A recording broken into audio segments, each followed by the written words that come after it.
시편 107편 10절서부터 글쎄 다 할 수 있을지 모르겠는데 이번 사경회 때 22절까지 지금 목표거든요. 10절부터 22절 목표인데 107장을 전체를 우리들이 읽어야 되겠습니다. 한 절씩 교독해서 읽도록 하겠습니다.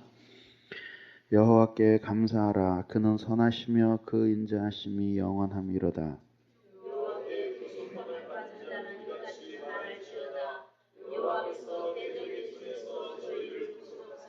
동서남북 각 지방에서부터 모으셨도다.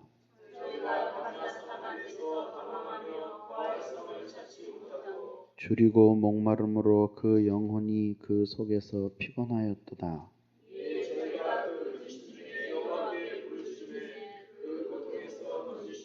또 바른 길로 인도하사 거할 성에 이르게 하셨도다.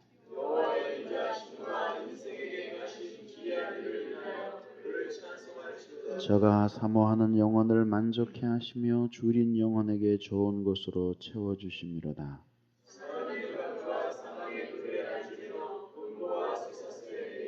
하나님의 말씀을 거역하며 지존자의 뜻을 멸시함이라.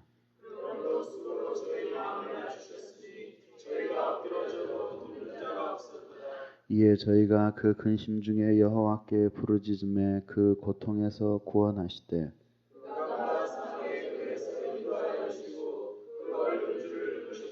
여호와의 인자하심과 인생에게 행하신 기이한 일을 인하여 그를 찬송할지로다.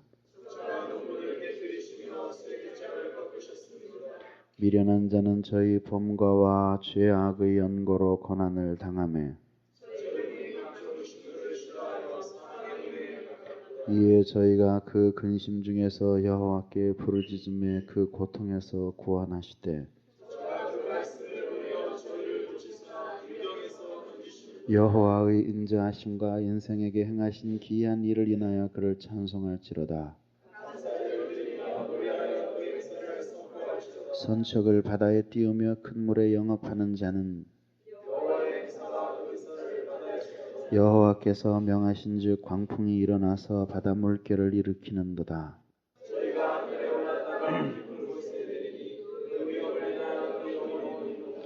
저희가 이리저리 구르며 취한 자같이 비틀거리니 지각이 혼돈하도다.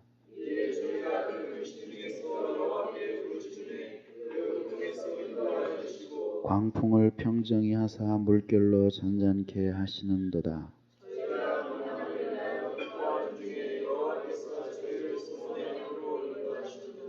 여호와의 인자하심과 인생에게 행하신 기이한 일을 인하여 그를 찬송할지로다.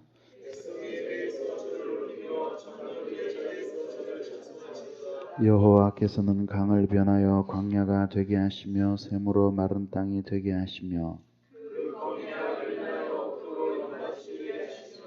또 광야를 변하여 못이 되게 하시며 마른 땅으로 샘물이 되게 하시며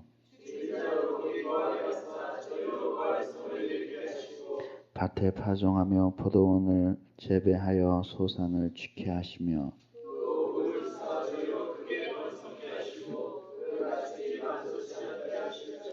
다시 압박과 곤란과 우한을 인하여 저희로 감사하여 비굴하게 하시는도다.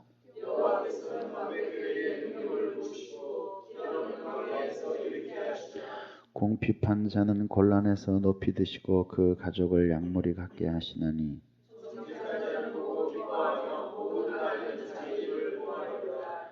다같이 지혜 있는 자들은 이 일에 주목하고 여호와의 인자하심을 깨달으리로다. 아멘. 10절 보겠습니다. 사람이 흑암과 사망의 그늘에 앉으며 곤고와 쇠사슬에 매임은 하나님의 말씀을 거역하며 쇠사슬에 매임은 하나님의 말씀을 거역하며 지존자의 뜻을 멸시함이라. 10절 11절 읽었습니다. 기도하겠습니다. 사랑이 많으신 하나님 아버지 감사합니다. 오늘 아침에도 하나님께서 우리를 사랑하여 주시고 부족한 저희들을 하나님께서 하나님의 전에 불러주셔서 오늘도 아침 말씀 사경의 시간을 맞이하게 하심을 감사합니다. 하나님, 오늘 이 시간에도 기도하오니 우리의 마음속에 은혜를 내리시고 그리고 세상의 모든 복잡하고 다단한 일들을 하나님 이 시간에도 기억지 아니하고 저희들의 마음이 우리에게 은혜를 주시고 우리의 영혼을 새롭게 하실 하나님만 바라보도록 아버지 하나님께서 역사해 주시고 은혜를 내려 주시옵소서. 하나님께서 이 시간에도 도와주시기를 간절히 빌고 원하옵 예수 그리스도의 이름으로 간절히 기도하였사옵나이다. 아멘.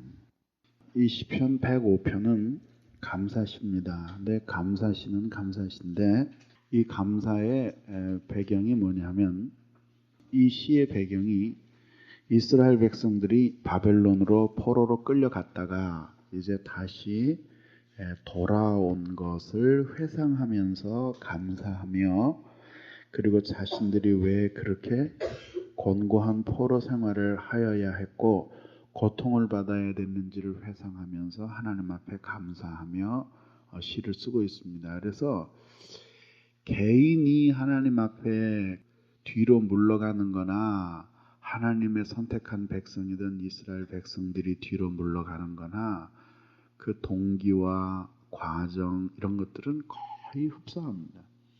그렇기 때문에 우리는 우리 한 사람 한 사람에게 하나님께서 인격적으로 대하시고 그렇기 때문에 각 사람마다 하나님께서 인도하시는 방법이 약간씩 차이가 난다는 사실은 인정하지만은 그러나 우리가 잊지 말고 기억해야 될 것은 하나님이 우리를 인도해 주시는 것이 차이가 날 뿐만 아니라 더 큰 흐름에 있어서는 하나님이 우리를 인도하시는 것 사이에 공통적인 원리가 있다는 사실을 기억해야 되는 것입니다.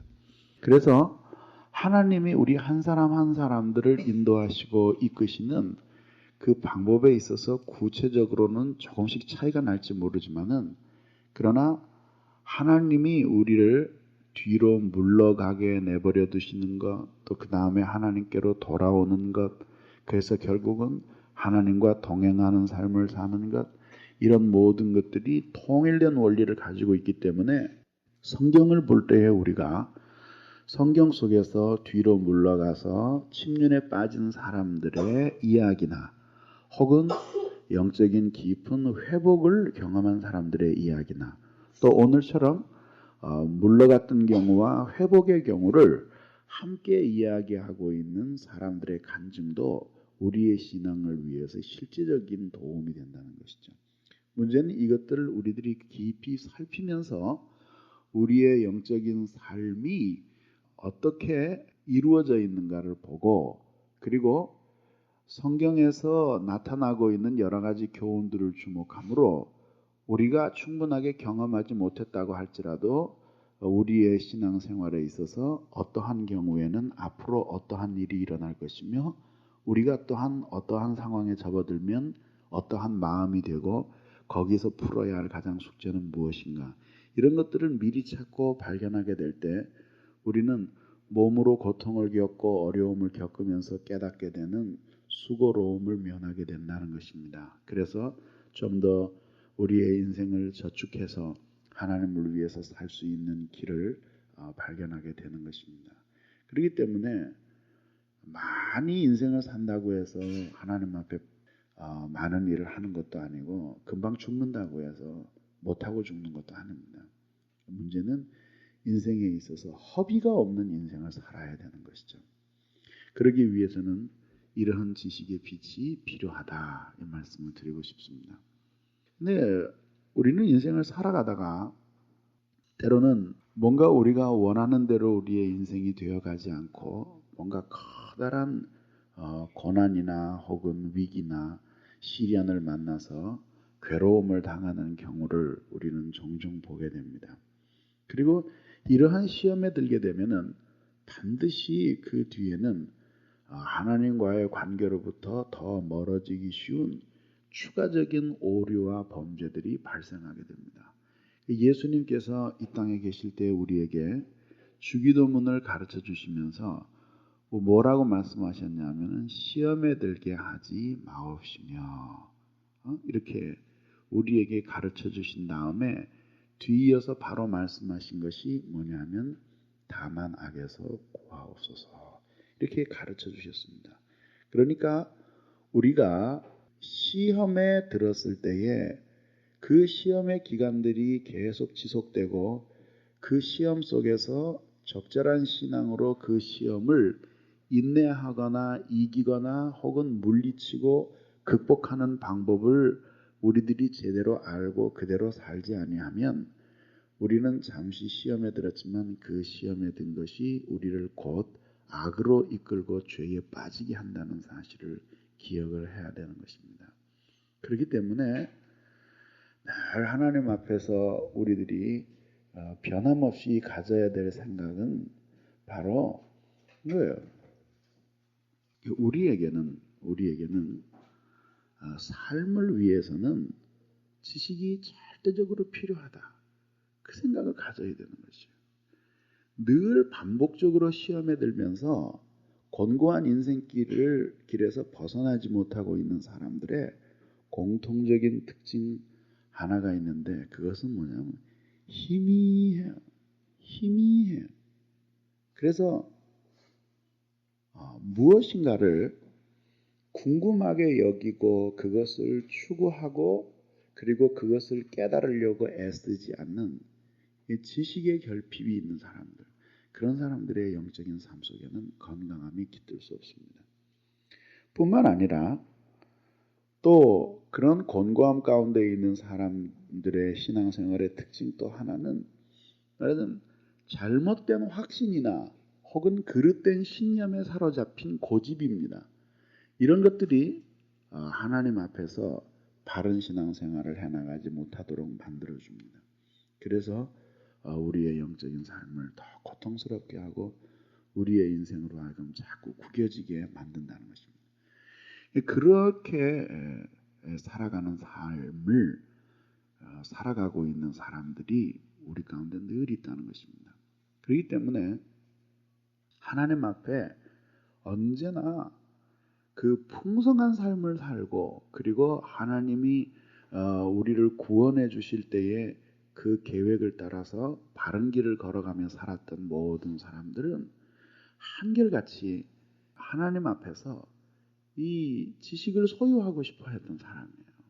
지식을.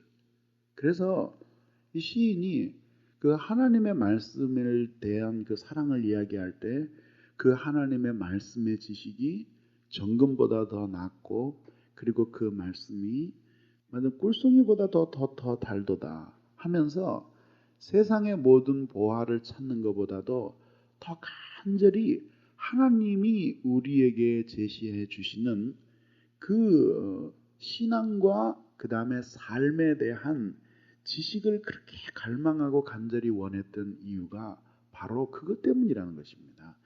결코 성경에서 나오는 이 이야기는 과장이 아니라는 것이에요. 정말 우리가 이 사실을 가슴에 언제나 새겨야 됩니다. 그렇기 때문에 건강하지 못한 신앙생활을 하는 사람들의 머릿속에는 항상 그릇된 신념이나 혹은 무엇인가 지식을 얻고자 하는 간절함이 없는 흐릿한 생각들이 가득 차 있는 것이죠. 그렇기 때문에 변화가 일어나지 않는 것입니다.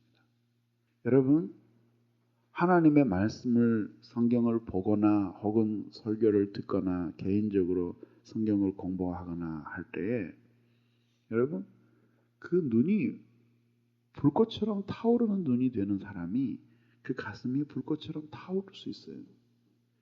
흐릿해서 예배 시간을 억지로 견디는 사람들의 신앙생활에는 변화가 없다. 대우 각성입니다. 12월 달에 집회를 갔는데 설교를 계속 하는데 그것도 뒷자리도 아니고 앞에 있는 청년 하나가 계속 대학생이죠. 계속 조는 거예요. 그래서 참 안타깝대요. 그래서 이제 그 졸지 말라고 그렇게 얘기를 했는데도 참 졸음을 이기지 못하는 거예요. 그러더니 참 대단한데 그 자리에서 뻘떡 일어나더라고. 한 시간 내내 서서 설교를 듣는 거예요. 일어나니까 학생들이 처음에 뭐라고 웅성웅성 하면서 막 웃고 그랬죠. 근데 일어나서 난 설교 시간에 무슨 질문하려는 줄 알았어요. 뻘떡 일어나서. 그러더니 그 창문가에 탁 서서 1시간 동안 설교를 듣더라고. 대단하잖아요. 말이죠. 흐릿한 신앙생활을 하는 사람들의 영적인 생활은 건강하지 않아요. 불가능한 거죠. 흔히 사람들은 이것이 마치 나이의 문제인 것처럼 생각하는 사람인데 나이의 문제 아닙니다. 발순을 먹고 칠순을 넘은 할머니 할아버지들도 모두 이해하고 깨닫고 그리고 성경 읽으면서 나름대로 은혜를 받아요. 그거는 결국 단순히 나이나 지성의 문제가 아니라는 것입니다. 그래서 이 10절 이하 22절까지 이제 이번 사경회 때 보려고 하는데 다 못 보면은 뭐 주일 오후든지 수요일인지 연속해서 해서 하여튼 22절까지 한 토막이니까 한 토막을 하겠어요. 근데 우리가 이 부분을 살펴보면서도 실제적인 도움을 받을 수 있는 것이 무엇이냐면 이스라엘 백성들이 결국은 바벨론 포로로 갔다가 돌아오게 하신 하나님께 감사한다는 거거든요. 그리고 돌아와서 다시 예루살렘 성에 돌아와서 자신들이 왜 바벨론의 포로로 잡혀가서 그렇게 오랜 동안 그 곤고하고 고달픈 인생을 보내고 그 고통과 시련으로 점철된 인생을 보내어서 가히 그 옛 생활에 대해서 상상하기 싫을 정도로 그렇게 괴로운 시간들을 보내었는가. 근데 이 사람들은 참 지혜로운 사람들. 이게 뭐냐면 자신의 옛 실패를 회상하는 거예요. 자신의 옛 실패를 회상하는 거예요. 여러분, 우리 그런 거에 있어서 매우 약하죠. 그렇죠? 기억에 남는 것은 왕년에 깃발 날리면서 하나님 앞에 신앙생활 잘하고 봉사 잘한 것만 마음에 축적이 되어서 사진처럼 남아있고 그리고 언제나 그것이 우리에게 자랑거리가 되고 의의가 됩니다. 옛날에 대해서 이야기할 때 언제든지 신이 나죠. 그러나 여러분, 그거는 오히려 잊어버려도 괜찮은 겁니다. 기억에 남아야 되는 것은 실패한 것들이 기억에 남아요. 서양 속담에 영리한 여우는 같은 덫에 2번 걸리지 않는다고 말하죠. 그죠? 왜 그럴까요? 언제든지 여우의 머릿속에 자기가 덫에 걸린 그 장소와 그리고 덫에 치였을 때 그 고통이 그대로 남아있기 때문에 그 덫에 다시 걸리지 않는다는 것이죠. 생각하기 때문에. 저는 차를 몰고 다니면서도 그런 생각을 합니다. 한 번은 말이죠. 우리 집 앞에서 어이없는 사고가 났어요. 그 빨간 불인데 빨간 불이면 못 가는 거 아니에요? 국민학생도 다 하는 건데 빨간 불이면 당연히 골목에서 차가 확 튀어나와서 이렇게 그 반원을 그리면서 저쪽 예술의 전당 쪽으로 가기 위해서 나오는데 뻔한데 그거 바보지. 그것도 뭐 나이도 50도 넘어 보이는 노련한 버스 운전수인데 빨간 불인데 그냥 확 달린 거예요. 그 차 세 대를 박살을 내놨어. 완전히. 그 중에 한 대는 거의 반파되다시피 했는데 그 차에 탄 사람이 임산부라는데 참 걱정되더라고요. 또 우리나라 사람 또 교통사고 난 거를 또 그 구경하려고 정신없잖아. 나도 우리나라 사람 아니요? 난 내려가서 봤지. 아이고 무참하게 부서졌어요. 근데 아무리 생각해도 지나가는 사람이 다 그래. 여기는 사고 날 수가 없는 데인데 어떻게 이렇게 사고가 나냐. 저쪽에서부터 빨간불을 알리고 나올 게 뻔한데 여기 지나가려고 하다 부딪힌 거야. 난 확신해. 그 사람 보고 다시 한번 거기서 운전해보라 그러면 똑같은 사고 날까요? 안 날까요? 절대 안 나죠. 그것을 기억 속에 입력시켜 놓으니까 이제 생각이 나는 거예요. 우리가 말이죠. 하나님 앞에 신앙생활을 해오면서도 그런 걸 성공한 거는 잃어버려도 괜찮아요. 그리고 실패한 것, 넘어졌던 것. 그게 가만히 보면 말이죠. 넘어졌던 그 자리에서 신앙생활하는 사람은 또 넘어져요. 물질 문제 때문에 넘어졌던 사람들은 또 넘어져요. 여러 가지 사람을 미워하고 이러는 문제 때문에 넘어졌던 사람들은 또 넘어져요. 그래서 한 번은 그런 얘기를 들었어요. 정부에서 이제 감사기관에서 나와가지고 각 기관들을 이렇게 감사하잖아요. 감사할 때 그 일이라고 하는 게 뭐 어마어마하거든요. 옆에 둘이 앉아서 하는데도 이 사람이 하는 일이 뭔지 이 사람 모르거든요. 그런 방대한 일을 어떻게 그거를 감사하느냐고 그랬더니 참 재밌더라고요. 감사를 딱 나오면 작년에 지적받은 거를 가져오라 그런대요. 예? 작년에 지적받은 거. 그러니까 작년에 이제 감사를 한 열흘씩 심지어는 막 그 한 달씩 해가지고 지적받은 내용들이 쭉 정리가 돼 있잖아요. 이만큼씩 되잖아요. 그럼 그거를 이렇게 쭉 보는 거예요. 그렇게 놓고 그걸 따라서 다시 감사하면 애누리 없이 또 걸리는 거예요. 그냥 넘어진 데서 또 넘어지는 거예요. 그 이유 중에 하나가 무엇 때문이죠? 가슴에 새기지 않기 때문에. 실패했을 때 그 실패의 원인이 무엇이고 왜 우리가 실패할 수밖에 없었는가 하는 것을 성공한 건 잃어버려도 그것은 기억에 남겨둬야 돼요. 정리를 해놔야 돼요. 그리고 가슴에 새겨놔야 돼요. 그리고 그렇게 뜻깊은 그 실패의 순간들을 달력에 표시해 놓고 말이에요. 기념일로 지킬 생각은 없어요.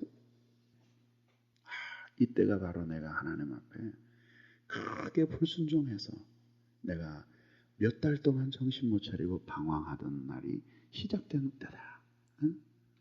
어느 순간이 어느 날이 내가 물질 문제로 인해서 크게 말하자면 하나님 앞에 범죄하였던 날이다.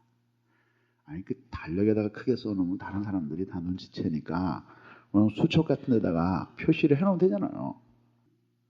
어느 날 내가 하나님 앞에 그 바로 살지 못하다가 말씀을 듣고 나서 크게 깨닫고 회개한 날이다. 그럼 표시해 놓을 생각 없어요? 이스라엘 백성들은 말이죠. 그렇게 하나님 앞에 끊임없이 불순종하는 삶을 살았고 그리고 볼 적마다 여러분들은 얘네들 왜 그럴까 그러지만 사실 우리들이 거기다 갖다 놔도 얘네들처럼 된다고. 나는 오히려 더 할 거라고 생각을 해요. 오늘날 우리의 그 신앙생활이 말이죠. 이스라엘 백성들이 하나님만을 따르지 아니하였던 그 음란한 신앙생활이 그것보다도 우리가 지금 가지고 있는 이 불신앙이 더 크지 않아요? 이렇게 옛 삶에 대해서 옛 실패에 대해서 깊이 회상하고 늘 생각하는 습관을 가지고 있었음에도 불구하고 그들이 이렇게 실패했는데 도무지 우리들이 잘못해놓고도 용서만 하나님 앞에 받았다라고 생각되거나 혹은 생각이 안 돼도 세월이 흘러가서 기억에 잊혀지기만 해도 모든 건 다 끝났다고 생각을 하고 새롭게 시작을 하는 일에만 열중을 내는 우리들에게는 실로 큰 교훈이 아닐 수 없단 말이죠. 여러분 자신의 인생을 한번 잘 살펴보세요. 여러분들이 매우 연약하게 늘 걸려서 넘어지는 실패의 지점은 정해져 있어요. 정해져 있다고. 정해져 있어요. 늘 우리들이 뭔가를 실패하는 그 지점에서는 언제든지 우리가 말이죠. 같은 거 가지고 실패하는 거예요. 학교 다닐 때도 보면은 컨닝하는 애들이 컨닝하지 안 하는 사람은 백진해도 안 해요. 늘 넘어지는 사람들이 그 비슷한 문제에 있어서 넘어지는 거예요. 그렇죠? 그러니까 우리들이 한 번 넘어진 것만 정신 바짝 차려줘서 그것이 하나님이 얼마나 슬퍼하는 것이고 그것으로 말미암아 어떻게 고통을 받으며 내가 거기서 어떻게 헤어났고 그리고 어떻게 마음을 지키며 살아야 되는가 그거를 가슴에 깊이 새겨놓기만 해도 우리가 영원히 그런 시험에 안 든다고는 말할 수 없지만은 최소한 그 시험을 어떻게 대폭적으로 줄일 수는 있잖아요. 그런데 우리는 거의 생각하지 않고 살아가는 것이죠. 사람들이 뭔가 깊은 시험을 당하였다가 그 시험에서 이기잖아요. 그리고 벗어난 다음에 한번 물어보세요. 그 시험에서 어떻게 이기게 되었어? 대부분 하는 사람이 어떻게 하다 보니까 빠져나왔다는 거예요. 그러니까 시험을 당해도 그게 정리가 안 되는 거예요. 그 이스라엘 백성들이 오늘 포로 시대도 끝났어요. 돌아왔어요. 이제 고통의 때는 흘러갔고 이제 하나님을 찬송하는 광복의 때가 온 거예요.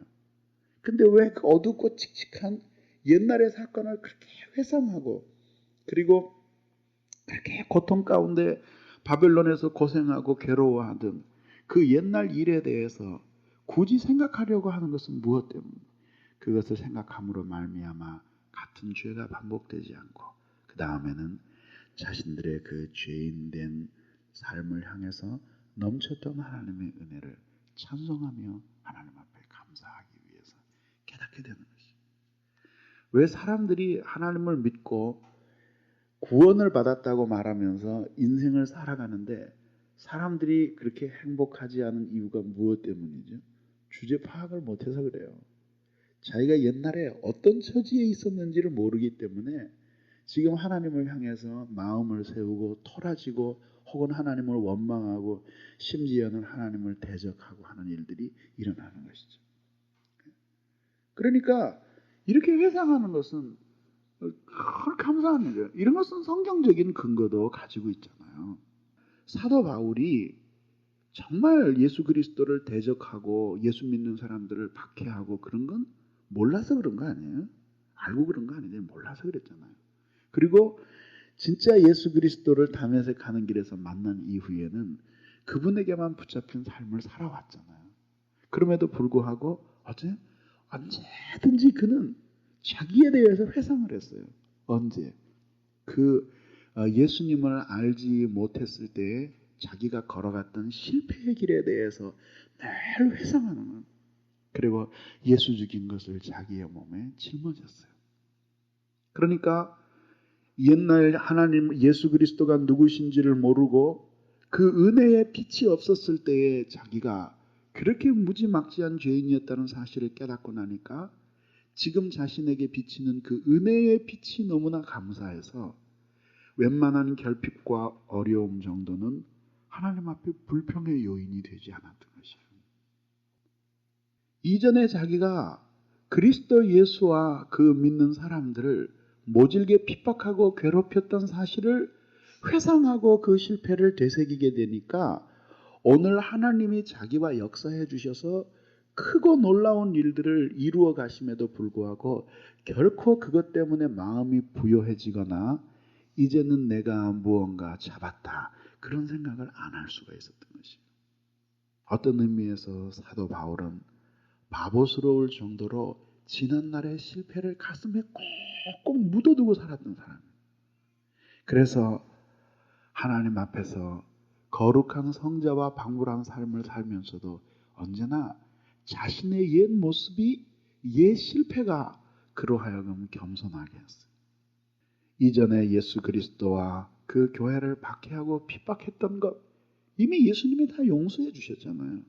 그렇잖아요. 다 용서해 주셨잖아요. 그랬는데도 용서는 받았지만 자기가 그렇게 실패한 사람이라는 사실만은 가슴에 묻어둔 거예요. 그것 때문에 정죄의식을 받고 정죄의식이라고 하는 것은 뭔가 하나님 앞에 잘못했다고 인정을 받는 것 때문에 오늘 하나님을 위해서 살아가는 일에 실질적인 방해를 받는 거예요. 그게 잘못된 정죄의식이에요. 그런 것들을 가지면 안 되죠. 용서해 주셨으면 아멘 하고 그 다음에는 살아가야지. 그러나 기억해야 될 것은 잊지 말아야 돼요. 내가 그런 실패를 하고 그리고 그렇게 하나님 앞에 잘못했던 사람이라는 그 사실은 가슴에 새겨둬야 됩니다. 언제든지 그것을 들여다보면서 정죄의식에 사로잡혀서 오늘 하나님을 위해 살 수 있는 힘을 잃어버려서는 안 되지만 사도 바울의 경우는 오히려 더 반대였어요. 주님을 위해서 살아갈 힘을 잃을 때마다 자신이 옛날에 얼마나 흉악한 죄인이요 죄인 중에 괴수였나를 생각하기만 하면 오히려 더 뜨겁게 하나님을 섬기지 않으면 안 되는 그 필연적인 열심이 이 영혼 속에서 솟아올랐던 것이죠. 그런 의미에서 오늘날 우리들은 우리의 실패에 대한 부당한 생각들을 가지고 있지 않나. 우리들이 깊이 자신을 살펴봐야 됩니다. 사실을 잃어버리면 안 돼요. 실패한 사실, 우리가 하나님 앞에 잘못한 것, 그거는 우리의 옛 모습, 그것이 비록 하나님 그리스도 바깥에 있을 때 일이라도 용서받았어도 잊지 말아야 가슴에 새겨둬요. 그리고 우리가 왜 실패했는지, 그리고 우리가 왜 하나님을 떠났는지, 왜 우리가 거기서 넘어졌는지 생각해야 돼요. 그것이 우리에게 실제적인 유익을 준단 말이죠. 그래서 우리로 하여금 겸손하게 하고, 또 한편으로는 오늘을 살아가는 것이 하나님의 정말 그 값없이 주시는 은혜 때문이라는 사실을 우리가 알게 되는 것이요. 그런 점에서 옛날에 잘한 것들은 잊어버리고, 그리고 오히려 옛날에 잘못된 것들을 가슴에 깊이 새겨서 다시는 그 일로 인해서 하나님의 마음을 아프게 해드리지 않도록 노력해야 된단 말이죠. 그런 의미에서 지금 과거의 실패를 회상하는 거예요. 그러면서 여기서 나오는 이야기가 사람이 흑암 가운데 앉는 이야기를 하고 있습니다. 흑암. 뭐라고 말하냐면 흑암과 사망의 그늘에 앉으며 곤고와 쇠사슬에 매임은 그럽니다. 이거는 의심할 여지 없이 어디를 배경으로 하고 있는 것일까요? 흑암에 앉으며 곤고와 그 다음에 쇠줄에 매이며 어디예요? 그렇죠. 감옥이에요. 감옥. 당신은 지하 감옥을 많이 사용했잖아요. 그러니까 캄캄한 가운데 있고 그 다음에 그 감옥 속에서 무슨 날을 기다려요? 죽을 날을 기다리는 거예요. 그러니까 그 감옥에 갇혀서 캄캄한 굴 속에서 죽을 날을 기다리면서 거기에 앉아 있는 것이죠. 그러면서 그 날들은 곤고와 그리고 쇠사슬에 매인 것 같은 삶을 사는 거예요. 그 죄수들 보면은 쇠사슬을 매잖아요. 우리나라에서 이렇게 칼을 씌운다 그러죠. 이렇게 못 움직이게끔 이렇게 옛날에 춘향이가 썼던 거 이런 거 이렇게 이게 뭐 썼는지 안 썼는지 모르지만 하여튼 나무에 구멍을 뚫어서 이렇게 하는 거 있잖아요. 그럼 옛날 죄수들은 양쪽에다 발에다 착고를 채우잖아요. 그리고 사슬을 매달아서 뛰어가지 못하게 도망가지 못하도록 만들잖아요. 그런 사슬에 매여 있는 것에 옛날 이스라엘을 비유하고 있습니다. 그러니까 이전에 우리가 바벨론에서 살았던 삶은 바로 이런 죄수로서의 삶이었다는 거예요. 캄캄한 흑암 속에서 그들이 문자적으로 굴 속에 갇혀서 그렇게 죄수 생활을 하지 않는 사람들도 물론 많이 있었지만은 그러나 신앙적으로 볼 때 그것은 말하자면 감옥 속에 갇혀 있는 것과 같다는 것이죠. 실제로 그들은 오히려 바벨론에 가서 종살이 비슷하게 그렇게 일했습니다. 그러나 오늘 성경은 말하기를 흑암에 앉았다 말합니다. 여러분, 우리가 하나님을 버리고 불순종하면서 우리가 시험에 빠지고 고통에 빠질 때 그때 우리의 겉모습에는 큰 변화가 없을 것입니다. 그렇죠? 우리의 마음에 하나님 두기를 싫어하고 우리의 영혼이 곤고하고 괴로워도 우리의 살아가는 삶은 직장 다니던 사람은 그냥 직장 다니고 장사하던 사람은 계속 장사하고 그 교회 다니던 사람은 계속 교회 다니고 그러지 않습니까? 그러나 문제는 그렇게 겉모양으로는 변함없이 살아가도 확실한 것 하나는 우리의 신앙 속에는 이미 깊은 어두움이 깃들기 시작한다는 것입니다. 그리고 그것은 마치 죄수가 되어서 흑암에 앉은 것과 같다는 것입니다. 이스라엘 백성들은 바벨론에게 포로가 되었지만은 이제 오늘날 하나님과 바른 관계를 가지고 살아가지 못하는 사람들은 죄의 사슬에 매이고 포로가 되어서 그래서 자유를 잃어버린 영혼의 몸으로 캄캄한 감옥과 같은 곳에서 살아가는 것이 아니냐는 것입니다. 우리가 하나님으로부터 멀어지고 나면 즉시 찾아오는 것은 말하자면 자유입니다. 자유. 신앙을 떠나고 나면은 자유스러워지는 거예요. 못할 일도 없고 안 할 일도 없고 그저 마음 먹은 대로 아무 일이나 할 수 있는 것이죠. 처음 탈선하기가 힘들지 그 다음에는 뭐 자기 마음대로죠. 그러나 우리가 잊지 말아야 될 것은 그 자유는 잠깐이고 그 다음에는 그 자유보다도 훨씬 커다란 속박이 우리를 애워싸는 거예요. 그게 뭐냐면 신앙적으로 우리가 영적으로 하나님 앞에 속박받는 사람이 된단 말이에요. 자유를 잃어버린 사람이 돼요. 그래서 이제는 우리 자신이 뭔가 그렇게 하나님을 떠나서 살아가고 있는 삶에 대해서 깊이 회의를 느끼고 돌이켜서고 싶어도 돌이켜설 수 없는 상황에 들어가게 된다는 거예요. 누군가가 우리를 매고 그리고 우리를 애워싸고 우리를 결박하여 우리의 의사와는 상관없이 자신들이 원하는 대로 끌고 가는 죄의 세력들을 우리들이 발견하게 되는 것입니다. 우리가 이렇게 하나님을 떠나게 되면 하나님께서는 우리에게 분명히 권고한 날들을 주십니다. 그래서 오늘 성경에 말하기를 흑암과 사망의 그늘에 앉게 되며 저희가 흑암과 사망의 그늘에 앉게 되며 또 곤고와 이런 그 쇠사슬에 매이는 것은 그러면서 우리에게 이제 이 1절을 열어가고 있지 않습니까? 이럴 때가 있다는 것입니다. 하나님을 그리고 뒤로 물러가서 그리고 하나님 앞에 한결같은 마음으로 하나님을 위해서 살려고 하는 그 하나님 앞에서 우리가 마땅히 살아가야 할 하나님의 자녀로서의 삶을 버리고 나면 그 다음에 우리에게 찾아오는 것은 흑암과 사망의 그늘이라는 죽음이 드리워져 있는 그런 삶을 우리에게 살아가는 것입니다. 그러니까 교회 생활을 하고 신앙생활을 해도 생명을 거의 잃어버린 그런 삶을 살아가는 사람들을 보게 되는 것이죠. 그렇게 살아가는 그 삶, 그런 삶을 통해서 하나님이 어떻게 영광을 받으실 수 있겠는가 한번 생각해 보십시오. 사람들은 그때에 인생이 곤고함을 경험하게 됩니다. 그러니까 너무나 곤고하면 그것이 얼굴에 나타나요. 사면을 돌아보아도 도움이 없어요. 당연하죠. 인간이 실수해서 잠시 단지 인간의 실수로 들어간 어려움은 인간의 노력으로도 벗어날 수 있을지 모르지만 하나님을 떠나서 하나님께서 곤고하게 하신 그 영혼은 하나님이 얼굴을 그들을 향해 들지 아니하시면 그 곤고함을 회복할 길이 없는 것이. 그 속에서 인간들은 고통하고 괴로워하고 아파합니다. 그때 이제 우리들이 겪게 될 여러 가지 어려움들이 추가적으로 생겨나게 됩니다. 그것이 무엇일까요? 이렇게 뭔가 인생에 곤고하고 괴로운 날들이 찾아와서 고통을 받게 되면 말이죠.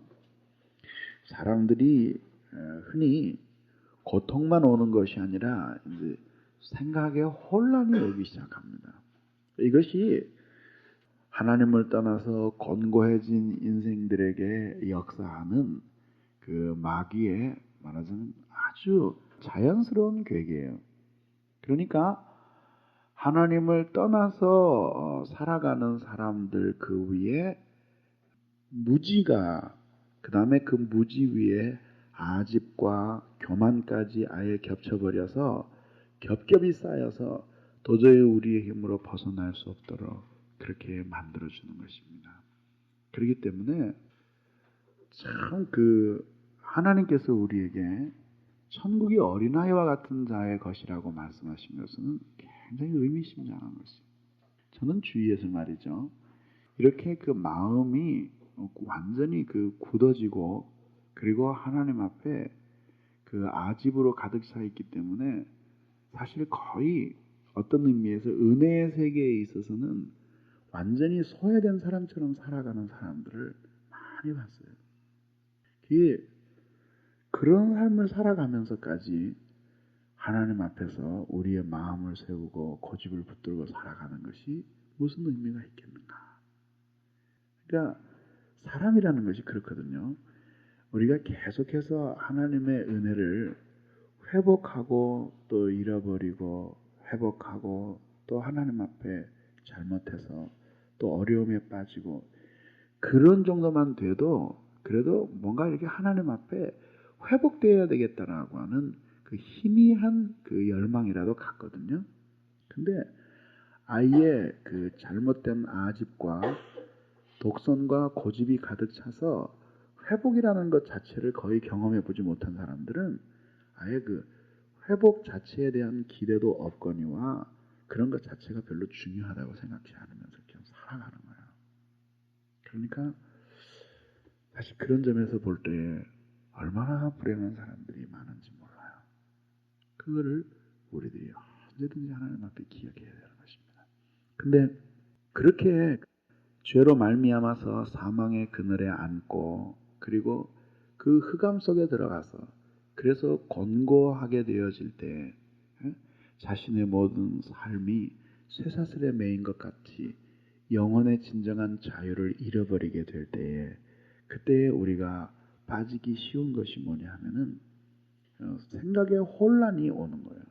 그래서 불행에 빠지거나 고통에 빠졌을 때 사람은 본능적으로 내가 왜 이 고통에 빠졌을까를 생각하고 그 다음에 거기서 벗어나려고 몸부림을 치는 것입니다.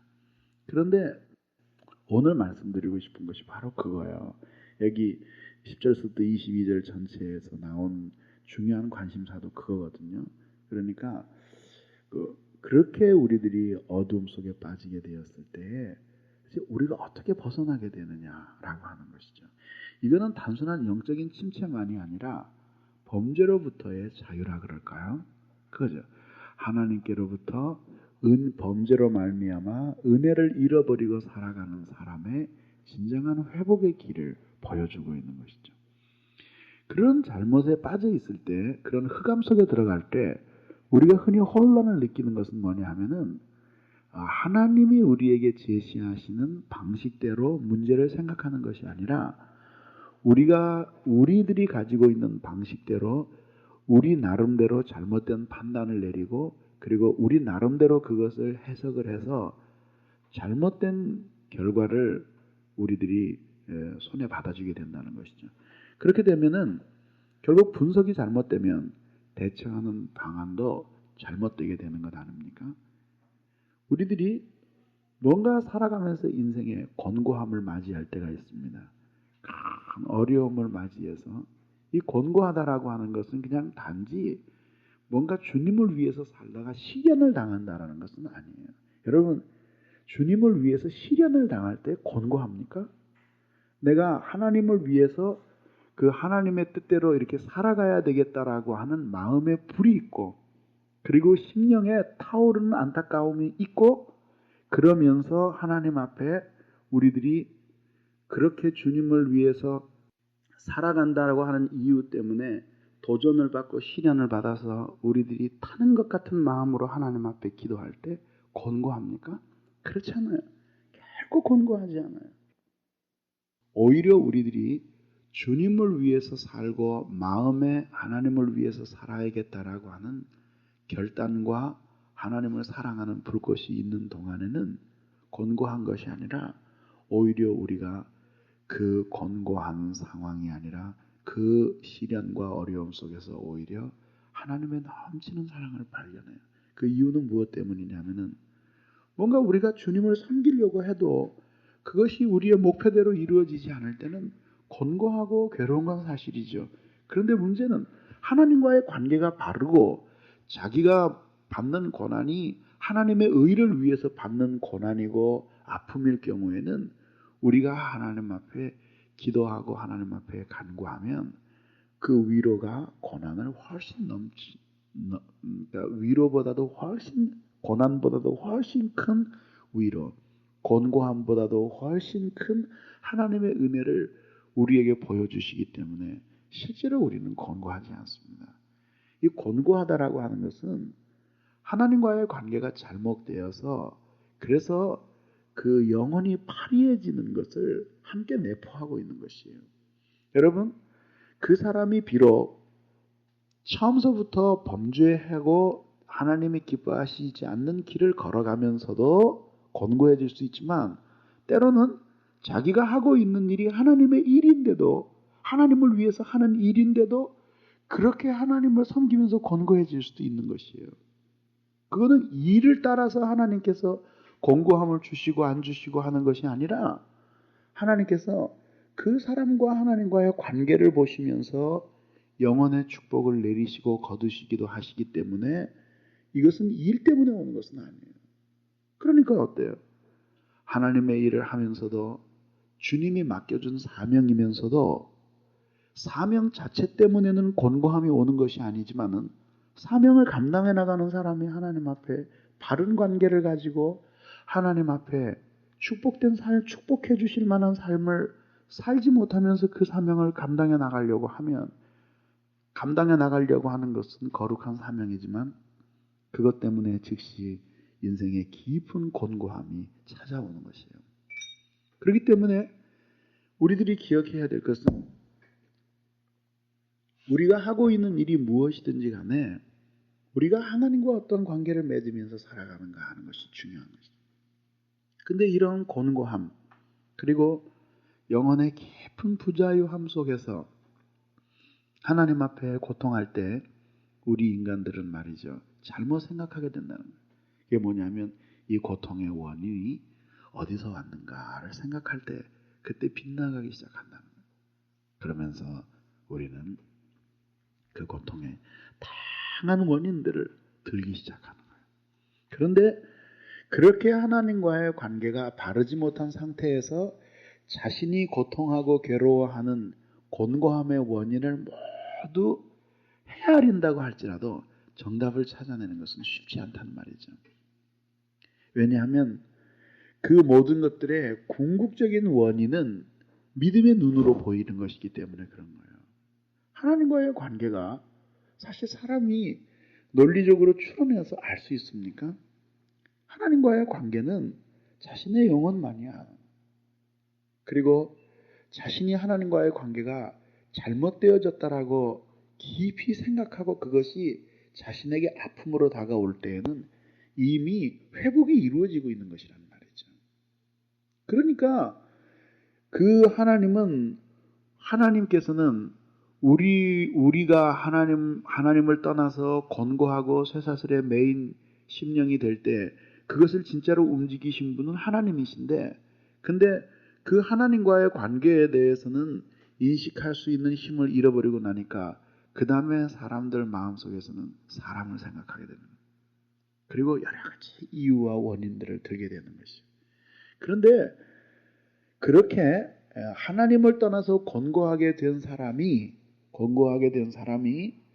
그 곤고함 속에서 자기를 곤고하게 하는 원인이 있다라고 하면서 그들이 나열하고 있는 것들을 하나님께서 모두 형통하게 해주셔도 그 영혼은 파리한 상태를 면할 수 없다는 것이죠. 그래서 시인이 말하죠.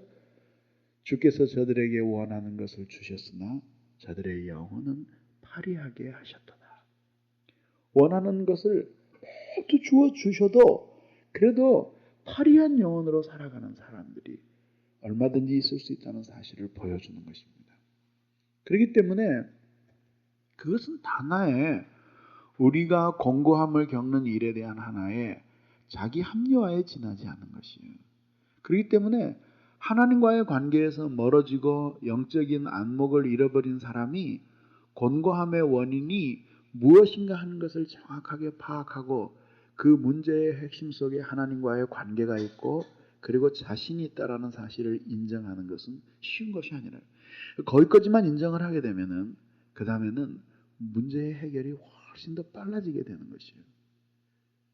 이스라엘 백성들이 그러한 바벨론 포로의 생활 속에서 곤고하고 쇠사슬에 매여서 짐승과 같이 노예처럼 살아가는 삶을 계속 살았습니다. 무엇 때문에 그랬습니까? 우리 눈에는 그것이 보이는 것이죠.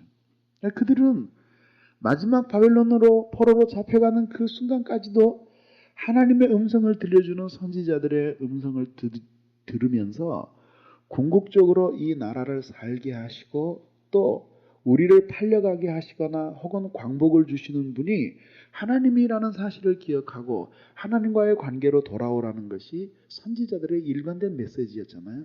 그러나 그들은 그렇게 생각을 안 하는 거예요. 물론 그것도 문제가 되겠지만 더 큰 문제는 오늘 우리의 외교 정책이라는 거예요. 애굽을 의지해야 될 것인가 그리고 바벨론을 의지해야 될 것인가. 구파와 신파 간의 갈등이 일어나는 거예요. 근데 오늘 성경은 분명히 말하는 거예요. 그게 왜 인간이 살아가면서 그런 곤고함에 빠지게 되는가? 그거는 뭐 안 믿는 남편을 만나거나 뭐 아니면은 좋지 못한 직장에 다니거나 아니면은 무슨 가족들을 잘못 만나거나 그랬다고 얘기하는 것이 아니에요. 그래서 하는 이야기가 뭐냐면 곤고함과 쇠사슬에 매이는 것은 하나님의 말씀을 거역한 것이다. 그리고 지존자를 멸시했기 때문에 두 가지를 들고 있는 것입니다. 이것이 바로 이스라엘 백성들이 자신들의 그 고통스러운 역사를 바라본 망원경이었어요. 그들의 렌즈를 통해서 자신들의 역사를 바라볼 때 그들은 물론 배경에 있어서는 뭐 외교의 실패도 있고 뭐 한 가지 실패만 이겠어요. 모든 것이 있죠. 뭐 왕의 타락도 있고 뭐 다 있겠죠. 그러나 궁극적으로 하나님께서 그들을 그렇게 곤고하고 고통 가운데 빠진 인생을 살도록 버려두셨던 것은 그들이 하나님의 말씀을 멸시하고 하나님의 말씀을 거절하고 그리고 지존자를 멸시했기 때문이라는 것입니다. 그들이 하나님의 말씀을 거절했기 때문에 그 사람들이 그렇게 고통스러운 포로의 기간들을 보내었다라고 회상을 하고 있는 사실은 오늘 우리에게 실제적인 도전을 주고 있지 않아요? 여러분들은 저는 많은 사람들을 이렇게 만나고 상담을 해옵니다만 곤고함 가운데 처해 있는 사람들은 왜 이렇게 인생이 곤고합니까? 그럴 때 목사님 무슨 할 말이 있습니까? 다 제가 하나님의 말씀을 버렸기 때문이죠. 이런 사람 한 사람도 못 만났어요. 왜 그러십니까? 요새 우리 애들이 어떻게 속을 새기는지 괴롭습니다. 내가 속으로지. 에이구, 자식이 당신 속을 새기는 게 아니다.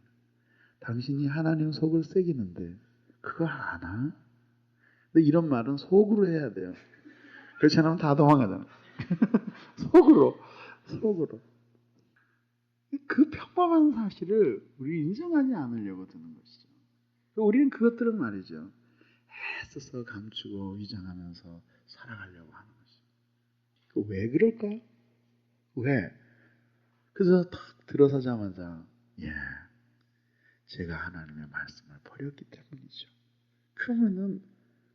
그러면은 오히려 듣는 사람이 그것만 때문에만 그렇겠습니까?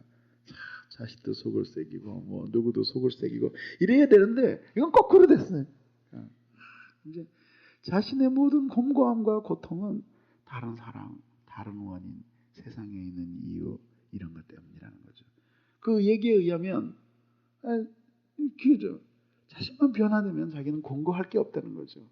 이건 참 모르는 거죠. 자기의 사업만 잘 되면 곤고할 것이 없다는 잘못된 것이죠. 왜 그럴까요? 왜 그렇게 사람들은 하나님 앞에 정직하게 성경이 가르쳐주고 있는 답변을 정직하게 말하는 대신에 그렇게 넘어가려고 하는 이유가 무엇 때문이죠? 그것은 바로 하나님과의 이 문제가 하나님과의 관계에 문제가 있다라고 하면은 이거는 총체적인 접근이 필요한 거예요. 그러니까 어려운 거예요. 너무 어려운 거예요. 예를 들자면 말이죠. 이렇게 누군가를 불러서 이상원, 너는 저 예배 시간에 늦게 오는 거 좀 고쳐야 되겠어. 이렇게 말하면은 쉽고 간단해요. 근데 어느 날 딱 만나서 하는 얘기가 너 맨날 예배 시간에 늦게 오는데 이거는 무너진 하나님과의 관계를 반영하는 것이다. 예배에 늦는 게 문제가 아니라 하나님 앞에 그렇게 살아서 되겠네. 이렇게 얘기하면 이제 깊은 무게로 다가오게 되는 거예요. 이게. 그러면 무슨 얘기예요? 예배 시간에 일찍 나오는 거 가지고 해결이 안 된다. 그러면 다가오는 거예요. 그러니까 너무 어렵고 힘겨운 거예요. 그러니까 사람들은 자신의 문제의 원인을 본질적인 대로 돌아가서 생각하려고 하지 아니하고 아주 간단한 거 한두 가지를 생각하려고 하는 거예요. 쉽게 얘기하면 말이죠. 다 뜯어서 제상 공장에 보내가지고 쇠로 다시 녹여가지고 다시 차를 만들어야 되는데 부품 몇 개 갈아가지고 어떻게 좀 끌고 다녀 볼 수 없을까 이렇게 생각하는 거예요. 그러니까 끌고 나가니까 맨날 가다가 쓰잖아요. 맨날 가다가 쓰고 그러잖아요. 그러니까 그런 것들이 바로 오늘날 우리의 모습이 아니냐고 하는 것이죠. 오늘 이스라엘 백성들이 바벨론으로 포로로 끌려가고 할 때 그 전경이 얼마나 비참했겠는가 한번 생각해 보세요. 그렇게 끌려가고 막 그러는 가운데 왜 우리가 이렇게 끌려가고 있을까 묻는 사람에게 하나님의 말씀을 거절하였기 때문이다. 사람들의 가슴에 어필이 되겠느냐 말이죠. 이해가 잘 안 되죠. 전쟁이 나서 포탄이 날아오고 산더미 같은 건물들이 주저앉고 주위가 불바다가 되고 자기의 가족들이 말이죠. 비참하게 총에 맞아 죽으면서 그렇게 여기저기서 아비규환이 일어나는데 너희가 이렇게 고통을 받는 것은 하나님의 말씀을 거절하였기 때문이다. 이런 것들이 사람들의 가슴에 다가오겠느냐는 것이죠. 왜 이렇게 고통을 받느냐? 미군 폭격기가 늦게 오기 때문이다. 이렇게 생각하는 거예요. 이게 우리의 흔한 생각이란 말이죠. 그런데 하나님을 믿으며 살아가는 하나님의 자녀들이 인생을 이런 식으로 생각하면 그 인생은 영원히 땜질식의 인생밖에는 살 수 없는 거예요. 궁극적인 변화 안 돼요. 기억해야 되는 거예요. 그러니까 돈 떨어지면은 돈 쫓아서 허덕거리면서 다니고 언제까지? 그 잡아들일 때까지. 돈 잡아들이고 나니까 그 다음에 또 다른 걱정이 생기잖아요. 그거 허덕거리고 쫓아다니면은 그 다음에 들어왔던 돈이 또 도망가는 거예요. 그놈 잡으러 또 뛰어다니고 이러면서 허겁지겁 인생을 사는데 고달픈 인생은 살아도 하나님 앞에 정착하고 샬롬이 있는 인생은 맛보지 못하는 거예요. 왜? 정착과 샬롬은 하나님이 당신에게 순종하고 말씀을 받아 있는 사람들에게만 주시는 하나님의 은혜이기 때문이죠. 그러니까 말이죠. 그렇게 살면은 비굴해지고 너무 비참해지는 거예요. 그렇지 않아요? 돈을 벌어도 마찬가지입니다. 돈을 따라다니려고 그러면은 돈도 못 벌고 사람도 비참해지는 것이죠. 그거를 언제든지 마음속에서 기억해야 되는 것이죠. 하나님께서는 말이죠. 우리가 이런 점에 있어서 정직해지기를 바라시는 것이에요. 여러분, 지난 한 해 동안 여러분들 가운데는 기억에 남는 풍성한 신앙생활 하신 분들이 제가 보기엔 있어요. 그리고 정말 생애 최고의 해가 되었던 그런 분들도 있고 어떤 분은 최악의 해를 지난 분도 있어요. 96년과 같은 신앙생활이 반복된다면은 정말 입술을 깨물고 다시 그런 인생을 살지 말아야 되겠다라고 결심하지 않을 수 없는 분들이 있어요. 여러분 오늘 이제 금년 새해를 들어서면서 여러분 정리를 해야 돼요. 왜 그랬어요?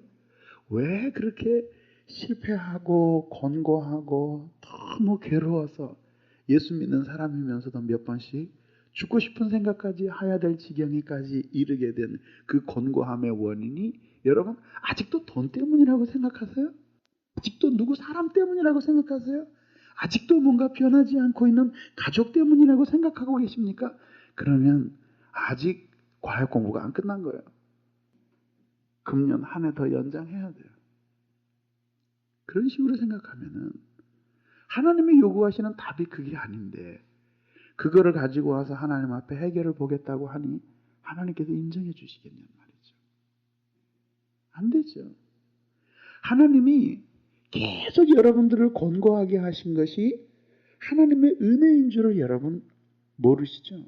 그 하나님의 놀라운 은혜예요.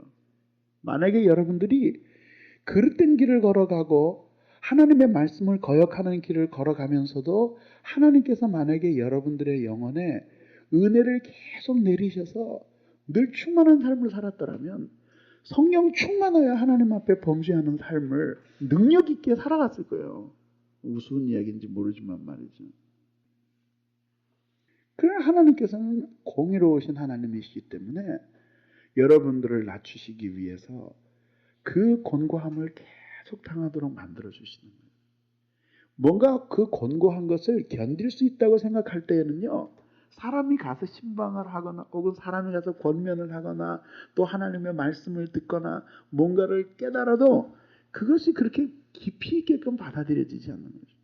그렇기 때문에 적절할 때의 한 번의 신방은 적절하지 못할 때의 100번의 신방보다도 더 훌륭합니다. 더 훌륭해요. 그래서 하나님 앞에 돌아오게 되는 것이죠. 우리들이 지난 한 해 동안에도 곤고한 인생을 살아온 사람들이 많이 있는데 그렇게 곤고하고 고통스러운 나날들을 보내면서 우리가 하나님 앞에서 살았다 할 때 그 곤고하게 하신 것이 하나님의 은혜예요. 우리는 정말 견딜 수 없을 정도로 곤고해지기까지는 하나님 앞에서 아까 말씀드린 계속해서 왜 그렇게 곤고합니까? 물어보면 돈 때문이요, 사업 때문이요, 자식 때문이요, 남편 때문이요, 부모 때문이요 이러면서 엉뚱한 답만 되지 내가 이렇게 곤고한 것은 내 자신이 마음속에서 하나님의 진리를 저버렸기 때문이다. 그렇게 생각을 안 한단 말이죠. 그러니까 하나님께서는 곤고함 가운데 벌어주시는 거예요. 어떤 때는 자기가 곤고한 원인이 된다라고 생각하던 문제를 모두 해결해 주셨음에도 불구하고 여전히 그 영혼이 파리하고 곤고해지게끔 만들어서 자신의 인생의 궁극적인 문제가 여태까지 자기가 생각했던 것들에 있지 않다는 사실을 깨닫게 해주셔서 하나님과의 관계로 돌아오게 만들어 주시는 거예요. 그게 바로 하나님의 말씀을 거절하는 삶, 그것을 뉘우치면서 돌이키도록 하나님께서 만들어 주시는 것입니다. 여러분, 하나님께서 하나님의 말씀을 받아들이기만 하면은 하나님께서는 그 사람이 어떠한 위치에 있든지 하나님이 소망을 주시지 않아요. 우리가 생각할 때는 시험의 종류도 틀리고 말하자면 잘못해서 죄악의 웅덩이에 빠진 깊이가 다 틀리겠죠. 그렇지 않아요? 예를 들자면 털썩 빠져서 손만 이렇게 해서 올라올 수 있는 웅덩이에 빠진 사람들은 빠졌어도 별로 걱정을 안 하겠지만은 자신의 힘으로 도저히 올라갈 수 없는 깊이의 웅덩이에 빠진 사람들은 고민할 거고 너무나 깊어서 이제는 햇빛조차 보이지 않는 곳에 빠졌을 때에는 그 사람은 더 심각할 거예요. 그렇지 않나요? 그러나 그것은 사람의 생각이죠.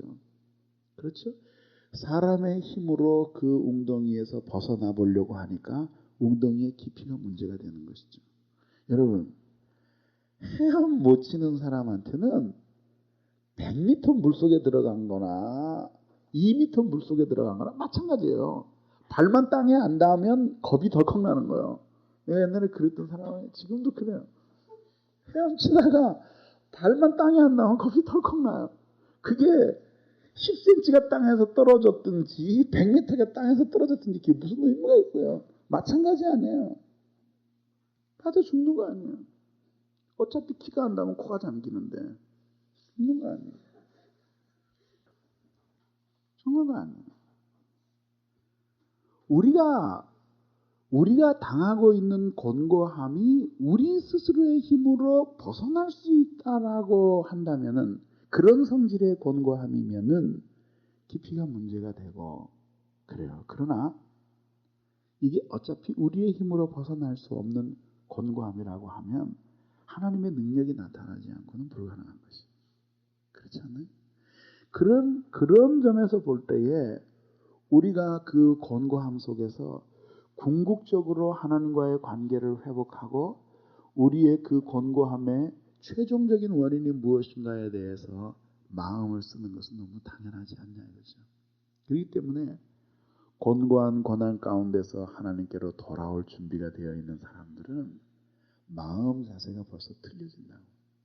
그래서 마음이 겸비해져요.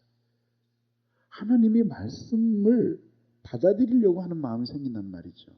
하나님의 말씀을 받아들이고 그 말씀에 깊이 은혜 받는 삶을 지속할 수만 있다면은 하나님이 하실 수 없을 하나님이 건져 주실 수 없는 곤고함이 존재하지 않는다면 벗어나지 못할 어려움이 없는 것이에요. 그렇지 않아요? 하나님이 함께 하시는데 그 하나님이 그 능력 있는 팔을 내밀어서 그 곤고한 구덩이에서 건져주시는데 누가 그것을 못하게 막을 수가 있겠느냐는 말이죠. 그것이 어떤 종류의 어려움이고 어떤 종류의 곤고함이든지 간에 누가 그것을 막을 수 있겠는지 한번 생각해 보시기 바랍니다. 하나님이 건져주시지 않겠어요? 믿습니까? 그렇죠. 지난 우리 한 해 동안의 신앙생활을 가만히 보면은 말씀을 전할 때 또 여러분 개인적으로 말씀을 대하면서 크게 감동을 받고 마음이 물같이 녹았던 사람들은 다 누구냐 하면은 뭔가 사연이 있는 사람들이에요. 사연이 없는 사람들이 왜 하나님의 말씀 앞에 마음이 물같이 녹아지겠어요? 무엇 때문에?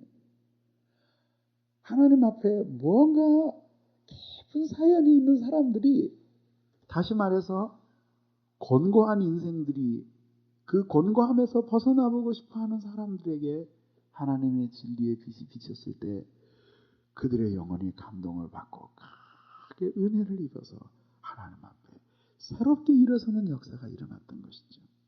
근데 문제는 무엇이죠? 그 일들이 계속해서 일어나야 되는데, 그래서 곤고함에서 하나님이 우리를 벗어나게 하실 때까지 계속돼야 됩니다. 하나님은 우리를 곤고함 가운데 두시면서도 우리를 훈련하시지만 그 곤고함에서 벗어나게 하시는 과정을 통해서도 우리를 훈련하신다는 사실을 기억하셔야 돼요. 그래서 때로는 하나님이 우리가 부르짖을 때 단번에 응답하셔서 우리를 곤고함에서 건져내실 때도 있지만, 그러나 그 곤고함에서 벗어나는 모든 과정을 통해서 하나님의 성품을 더 깊이 배우고 하나님이 원하시는 바를 더 깊이 우리에게 느끼게 하셔서 다시는 그러한 곤고함에 빠지지 않도록 만들어 주시기 위해서 때로는 하나님이 그 곤고함으로부터 우리를 회복시키시는 과정을 통해서도 우리를 훈련하시고 우리를 단련해 나가시는 것입니다. 근데 우리가 그것을 깨닫지 못하고 한 번, 두 번 하나님 앞에 은혜를 받으면서 우리가 하나님 앞에 깊이 하나님의 말씀에 우리 자신이 감동을 받고 녹아져도 우리가 끝까지 그런 삶을 계속하지 못하는 거예요. 결국 하나님의 말씀을 들으면서 크게 감동을 받고 그 말씀 앞에서 살아야 되겠다고 결심하게 된 이면에는 무엇이 있었냐면 하나님 앞에 간절히 기도하면서 하나님의 말씀을 받아들이는 것이 있었기 때문에 그런 거죠. 그러니까 하나님의 말씀이 사람들의 가슴 속에서 튀어나오는 한은 거기에는 감동이 없어요.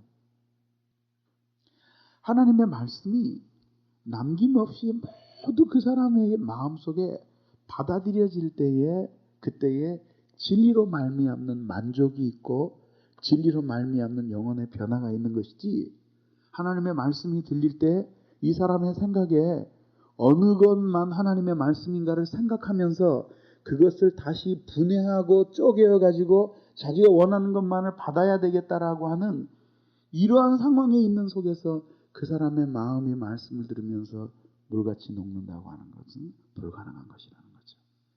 어쨌든 시간에 하나님의 말씀을 듣고 그 말씀을 받아들일 때에 그 말씀이 우리를 기쁘게 하고 그 말씀이 우리를 주관해서 캄캄한 흑암에 앉은 것 같은 고통스러운 상황에서도 우리의 걸어가야 될 길이 어디인가 하는 것이 보이기 시작한다는 것이죠. 이게 바로 말씀을 통해서 우리들이 겪게 되는 영적인 각성이고 하나님의 은혜가 아닙니까? 이러한 일들을 하나님께서 우리에게 주시는데 그것들을 끝까지 계속해서 자신의 마음을 순전하게 지키면서 자신의 인생을 향해서 계속해서 주시는 그 하나님의 말씀에 감격하고 감화를 받으면서 살아가기만 하면 궁극적으로 시간이 좀 걸리고 안 걸리고 하는 것은 하나님의 수중에 있는 것이고 그 권고하면서 하나님께서 건져내시는데 사람들은 그 마음조차도 유지하지 못하는 것입니다. 그렇기 때문에 하나님 앞에서 권고함으로부터 완전히 벗어나지 못하는 일들을 보게 되는 것입니다. 이스라엘 백성들 중에 진짜 경건하고 깨어있던 사람들은 얼마를 하나님의 약속을 붙들고 기다렸어요? 포로로 끌려가면서 70년 가까운 세월 동안을 말하자면은 진정한 하나님의 용서와 회복의 때를 기다리면서 살았어요. 이스라엘 백성들이 바벨론의 포로의 치하에 있으면서 그들의 지배를 받고 그리고 모든 국권을 잃어버릴 때에 역사가 점점 어두움을 향해서 달려가고 있었을지라도 하나님께서는 그 과정조차도 이스라엘 백성들을 용서하고 회복시키는 한 과정이었단 말이죠. 그 과정을 통해서 이스라엘 백성들을 깨닫게 하시고 연단시키는 거예요. 그래서 에스라서에 보면은 그렇게 하나님의 감화를 입었던 사람들이 말이죠. 그 하나님이 고레스 왕의 마음을 움직여서 성전을 짓도록 그렇게 허락을 내리죠. 그때에 수만 명의 사람들이 마음에 큰 감동을 받으면서 자신들의 모든 삶의 기반을 버리고 예루살렘 성전을 건축하기 위해서 올라갑니다. 주위에 이방의 민족들이 둘러싸고 있고 그들을 모함하고 그 다음에 무력으로 핍박하는 사람들이 가득한 이제는 자신들의 땅이 아니라 이방의 땅이 되어버린 그 예루살렘으로 올라가고자 하는 그 놀라운 사생결단을 한단 말이죠. 그런 사람들이 어느 과정에서 생겨난 거냐 하면은 하나님께서 70년 가까운 세월 동안 이스라엘의 역사가 어둠 속으로 들어가고 곤고함이 더하는 것 같아도 그 곤고함 속에서 하나님이 이스라엘 백성들에게 구원의 소망을 주시고 그들을 하나님 앞에 진정한 광복의 기회로 이끄시는 그 모든 회복의 과정들을 통해서 만들어진 사람들이라고 하는 것이죠. 이 때문에 하나님께서 곤고함에서 우리를 벗어나게 하지 않으시는 것은 능력이 모자라서가 아니라 그 벗어나는 모든 과정을 통해서 여러분 자신을 하나님이 바꾸고 싶은 거예요. 그래서 다시는 그런 곤고함의 덫에 빠지고 그런 죄의 덫에 빠져서 다시 하나님의 마음을 아프게 하고 하나님과 자신들 사이의 관계를 금가게 만드는 그러한 실패를 되풀이하지 않게 하기 위해서 우리를 그 곤고함에서 이끌어 주시는 거예요. 여러분들은 하나님 앞에 곤고함을 당할 때 금전적인 문제가 해결되고 사업의 문제가 해결되고 가정의 문제가 해결되고 자신이 직면하고 있는 문제가 해결되어서 복받는 것으로서 하나님과의 관계에서 모든 거래가 끝날지 모르지만 하나님은 그것이 아닙니다. 하나님은 여러분들이 단지 곤고함에서 벗어나는 것이 아니라 그 곤고함 속에서 뭔가를 배우고 그 곤고함에 빠질 수밖에 없게 만들었던 여러분 자신 속에 있는 죄와 연약함의 뿌리를 근절시켜서 그래서 하나님의 백성답게 만드시는 것이 하나님의 목표입니다. 그렇기 때문에 우리가 계속해서 하나님의 말씀을 받으면서 그 말씀의 은혜를 받으면서 살아가면 사실 하나님과의 관계에 몰두하다 보면은 언제 문제가 해결되는지도 모르게끔 문제가 해결되는 역사가 비일비재합니다. 어떤 문제가 있어서 그 문제 때문에 우리가 깊이 곤고해지고 괴로워질 때, 괴로움을 당할 때 그 곤고함과 괴로움 속에서 진정으로 회복되어지는 기미가 보일 때에는 사실 그 문제가 가장 중요한 것이 아니라 문제 옆에 버려졌던 하나님과의 관계에 대해서 생각하게 되는 일들이 먼저 일어납니다. 그것이 자신의 전면에 떠오르게 됩니다. 그리고 그것을 붙들고 씨름하면서 사실 그 문제는 저절로 해결되는 것을 보게 된다고 하는 것입니다. 그러면은 왜 사람들이 하나님 이외에는 자신이 그 곤고함에서 벗어날 수 없다라고 생각함에도 불구하고 그 말씀을 계속해서 말씀을 통해서 은혜를 받고 처음에 하나님 앞에 말씀을 통해 깨어나던 그러한 감격을 계속 유지하면서 살아가지 못하는 이유는 무엇 때문입니까? 여러 이유와 여러 가지 이야기들을 할 수 있지만 궁극적으로 대답은 하나입니다. 그 말씀을 이전처럼 받아들이지 않고 거절하고 싶어하는 마음이기 때문에 그렇습니다. 그러면서 이제는 말씀에 대한 태도가 바뀌면서 우리는 우리의 인생의 문제의 해결이 하나님의 손에만 있는 것이 아니라는 생각을 하게 되는 것이죠. 그러면서 하나님과의 관계가 우리의 곤고한 인생의 문제를 해결하는 데 있어서 절대적인 문제가 아니라 상대적인 문제로 떨어지게 되는 거예요. 이전에 하나님 앞에 깨어날 때에는 정말 내가 베델로 올라가야 되겠구나. 정말 하나님 앞에 대면하지 아니하고는 내 인생에 참 소망이 없구나. 이런 결단과 생각을 매우 분명하게 가지고 있었는데 하나님의 말씀을 통해서 감화를 받고 깨닫는 일들이 자꾸 그치기 시작하면서 이제는 하나님과의 관계가 아니라 하나님과의 관계도 인생에 있어서 문제가 안 되는 것은 아니지만 그러나 또다시 옛날에 자신들의 인생의 고통과 곤고함의 원인이라고 생각했던 것들을 다시 끌어오는 겁니다. 그러면서 염려와 근심 속에서 다시 옛 삶으로 돌아가는 거예요. 이것이 진정한 회복을 가로막는 것이라고 하는 사실인 것입니다. 그러니까 말씀으로 하나님이 우리를 정말 고치시고자 할 때에 그 말씀을 붙들고 계속해서 하나님 앞에 은혜를 받으면서 순간순간 자신에게 밝히 드러난 하나님의 뜻이 무엇인지를 분별하고 분별했으면 그것대로 살아가는 일들이 필요한데 그렇게 하나님과의 관계에서 씨름해서 하나님과의 관계를 고침으로써 자신의 곤고한 인생을 변혁시켜 보려고 하는 성경적인 길을 따라가는 것이 너무나 돌아가는 것처럼 생각이 되는 모양이에요. 그러니까 그거를 뛰어넘고 뭔가를 해보려고 하는 것이죠. 그것이 결국은 하나님께서 허락하시지 않습니다. 그렇게 살아보고 1년 혹은 2년 동안 애써서 노력을 했는데 마지막에 얻은 것이라고는 아무것도 없이 다시 하나님 앞에 돌아와서 원점으로 돌아와서 다시 하나님과의 관계에 서야 되는 것이에요. 여러분, 하나님과의 관계를 하나님 앞에 새롭게 하기 위해서 하나님 앞에 나아갈 때 하나님은 분명히 여러분들에게 말씀하실 것입니다. 그리고 하나님께서 말씀하실 때 그 말씀을 들으면서 정말 하나님께서 여러분들에게 하시는 말씀의 의미가 무엇인지를 깨닫게 되고 여러분 자신의 문제를 보게 될 것입니다. 하다가 지쳐서 접어두었습니다. 몇 년 후에 되돌아와도 다시 그 자리에서 문제는 여러분들이 그 문제를 풀어주기를 여전히 기다리고 있는 것입니다. 그러니까 곤고한 인생의 길을 지나면서 그 곤고함의 문제가 나 자신에게 있는 것이 아니라 그 문제가 하나님과 나와의 관계에 있다는 사실을 깨닫고 그 문제를 붙들고 씨름하는 것은 돌아가는 것 같아도 사실은 그것이 가장 질러가는 길이라는 사실을 기억하셔야 되는 것입니다. 저는 여러분들이 지금 어떤 문제를 안고 있는지 물론 아는 사람도 많습니다만 모르는 사람도 많습니다. 또 그걸 다 알아야 될 필요도 없습니다.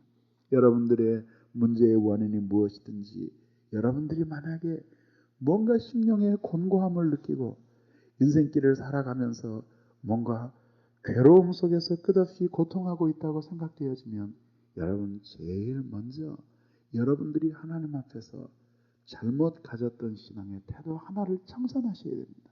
그래서 무엇이냐면은 말씀을 거절하던 태도를 고치셔야 되는 것입니다. 말씀을 거절하던 태도를 고쳐야 되는 것입니다. 여기서 하나님의 말씀을 거절한다라고 하는 말은 단지 그 선지자들을 박해했던 이스라엘 백성들처럼 적극적으로 그 하나님의 말씀의 그 신적인 권위를 부정하고 성경을 믿지 않거나 우리에게 들려주는 하나님의 말씀들을 말하자면 하찮은 것으로 생각하면서 도전하는 듯한 태도만을 의미하는 것은 아닙니다. 이건 보다 포괄적입니다. 거절하는 것은 마음에 두기 싫어하는 모든 것은 다 거절하는 것이에요. 묵시적이든 적극적이 아니든 하나님의 말씀을 받는다. 어린아이와 같이 온유한 마음으로 하나님의 도를 받는다라고 할 때 그 거절한다는 말의 반대인 하나님의 도를 받는다라고 하는 말이 어떤 의미인지 생각해 보시면은 거절이 무엇인지 여러분 알 수 있습니다. 받는다라고 하는 말은 그저 하나님이 말씀하실 때 고개를 끄덕거리는 것이 받는 것이 아닙니다. 받는다라고 하는 말은 하나님께서 말씀하실 때 그 말씀을 기다렸다는 듯이 그 말씀을 자신의 가슴 속에 새기고 그리고 그 말씀을 붙들며 살아가는 것 이외에는 자신의 인생에 진정한 자본이 없다라고 하는 자신의 인생의 진정한 소망이 다른 데에는 없다라고 하는 그러한 절대적이고 절박한 마음으로 그것을 받는 것. 그것이 바로 하나님의 말씀을 받는다라고 하는 의미인 것입니다. 하나님께서는 이렇게 우리들이 하나님의 말씀을 받아들이는 삶을 살아가지 못할 때 그것이 바로 우리의 곤고함의 원인이라고 말씀하시는 것입니다. 우리는 흔히 생각할 때 우리가 곤고함을 당하고 고통을 받는 그 원인은 너무나 특수하고 내가 처해진 상황은 매우 특별하기 때문에 일반적인 하나님의 말씀으로서는 내 자신을 고치고 내 자신을 새롭게 하는 길이 없다. 그렇게 생각하기 쉽습니다. 그리고 무엇인가 특별한 것을 요한다고 생각합니다. 그러나 여러분, 해결되지 않는 것입니다. 하나님께서는 지금 이 시간에도 여러분들은 인생의 곤고함으로부터 괴로움을 면하기 위해서 벗어나 보려고 애를 쓰지만 하나님께서는 하나님의 말씀을 받아들이도록 그렇게 우리에게 요구하고 계시는 것입니다. 그러니까 이게 계속해서 맞지를 않는 것이에요. 그러니까 한번 문제를 접어두고 그리고 하나님 앞에서 하나님의 말씀을 받아들이려는 마음을 가져야 돼요. 하나님의 말씀을 우리들이 받아들이고 자신의 곤고함과 자신의 문제를 바라보는 하나님의 마음을 우리들이 바로 알고 그 마음을 우리들이 함께 느끼지 못하면 기도도 별로 소용이 없어요. 그걸 기억을 해야 돼요. 그래서 가끔은 말이죠. 기도하기를 그만두는 일도 할 수 있어야 되는 것이에요. 왜 그러죠? 뭔가 오랫동안 반복되는 기도를 했음에도 불구하고 마음도 그 기도에 실리지도 않고 기도하면 할수록 뭔가 하나님의 응답으로 가까이 가는 것이 아니라 하나님의 응답으로부터 더 멀어지고 있다고 생각될 때 그때 그 기도가 그 상황에서 정말 하나님이 원하시는 기도인지를 한번 생각해 보시기 바랍니다. 곤고함에 처했을 때 하나님께서는 그 곤고함에 처한 궁극적인 원인이 하나님과의 관계이고 그 궁극적으로 우리를 고통 가운데 몰아넣는 것이 말씀을 하나님 앞에 바르게 받기를 싫어하고 하나님의 음성을 거절하는 우리의 불신앙의 태도 때문에 변하지 않는 그 태도 때문에 곤고함 속에 있는데 그 사람이 입을 열어서 내 인생의 곤고함의 원인이 내 남편에게 있사오니 아내에게 있사오니 혹은 물질에 있사오니 사업에 있사오니 하면서 하나님 앞에서 그것을 고쳐달라고 애원할 때 하나님께서 궁극적인 문제를 우리에게 해결해 주실 수가 있겠느냐는 것이죠. 때로는 말이죠. 하나님 앞에 자신이 기도하고 있는 이 기도가 정말 하나님이 원하시는 기도인가 하는 것을 전반적으로 검토하는 일들도 필요하다는 거예요. 그러나 하나님의 말씀을 받아들이지 않는 사람들의 마음속에는 이런 것들을 판별하고 결정할 수 있는 힘조차 없다는 거죠. 하나님의 빛이 우리를 비추게 될 때 그때 우리가 정말 하나님이 원하시는 기도의 제목이 무엇인가 하는 것을 깨닫게 되지 않느냐는 것입니다. 진리를 거절하면서 이스라엘 백성들이 살아간 것이 그 곤고하고 고통스러운 원인이 되었다라고 하는 사실을 말씀하시는 것입니다. 그러면서 비슷한 말이 하나 나오는데 말씀을 거절하고 그리고 지존자를 멸시함이라. 결국 하나님의 말씀을 마음에 두기 싫어하는 것은 하나님 자신의 판단에 의하면 하나님을 멸시하는 것이다. 하나님의 말씀을 멸시하는 것이다. 그것이 곧 하나님을 향한 거절이요. 하나님의 말씀을 거절하는 것이 지존하신 하나님을 향한 거역이다라고 여겨지는 것입니다. 멸시라고 여겨지는 것입니다. 그렇습니다. 우리가 하나님의 말씀을 받아들이지 않는 그 순간에 우리는 하나님을 멸시하는 것입니다. 하나님께서 우리에게 말씀하실 때 그것을 어린아이와 같이 단 마음으로 아멘으로 받아들여서 그렇게 살아가기만 하면 하나님께서 우리를 문제가 있는 그곳에 바로 답을 두셔서 우리로 하여금 거기로부터 벗어나게 하실 텐데, 우리가 그렇게 하나님의 말씀에 귀를 기울이지 않고 그것을 마음에 두기 싫어하는 것은 원인을 여러 가지로 이야기하지만 하나님을 멸시하는 거예요. 하나님을 마음에 두기 싫어하는 것이죠. 그러니까 그런 사람들을 하나님께서 지속적으로 어두운 음침하고 사망의 그늘 가운데서 버려두셔서 그들의 영혼을 곤곡해 하심으로써 그 곤곡해 하는 가운데서 하나님의 도우심을 바라게 하시는 것은 하나님의 자연스러운 공의이고 어떤 의미에서는 사랑과 은혜의 발로인 것입니다. 오늘날 우리들이 우리 자신과 우리 주위에서 신앙생활하는 모든 사람들을 통해서 이런 사실들을 배울 수 있지 않습니까?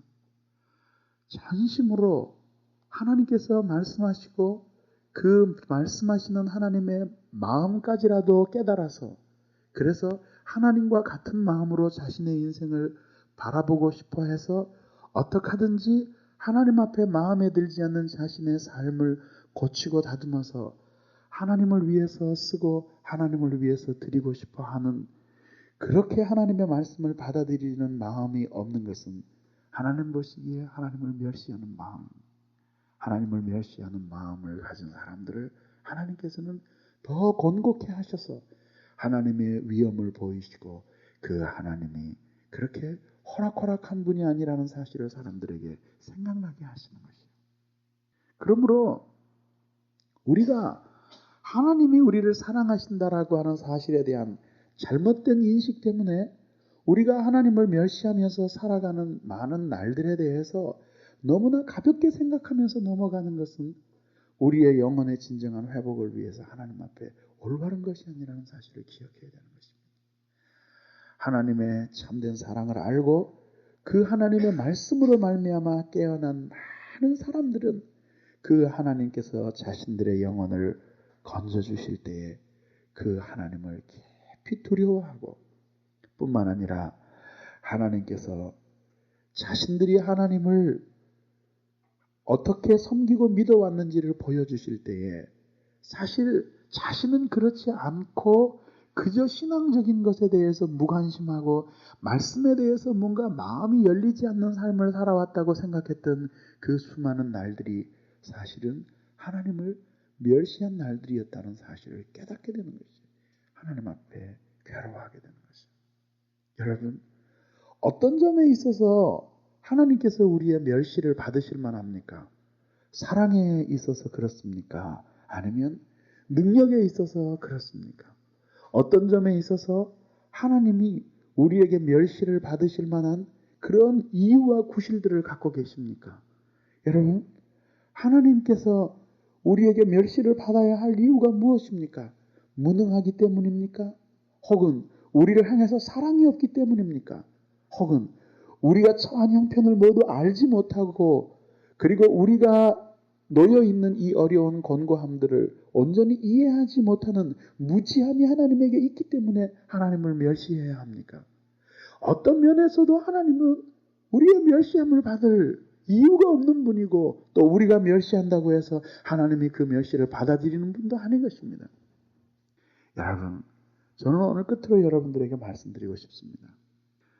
우리는 곤고함으로부터 벗어나는 일에 관심이 많지만 하나님은 곤고한 때를 지나는 여러분들의 태도에 관심이 많습니다. 하나님의 손안에 모두 있습니다. 하나님이 주시면 모두 우리의 것이 될 수 있습니다. 하나님께서는 발이 짧아서 구원하지 못하심도 아니고 귀가 멀어서 여러분들의 부르짖음을 듣지 못하시는 것도 아닙니다. 문제는 우리가 처한 많은 문제들이 있죠. 그렇죠? 여러분들이 처한 많은 문제들이 있을 겁니다. 이제 그 문제를 붙들고 1년 넘게 씨름을 해왔더니 얻은 거라고는 근심과 염려와 그리고 깨어진 하나님과의 관계밖에는 남은 것이 없어요. 그렇죠?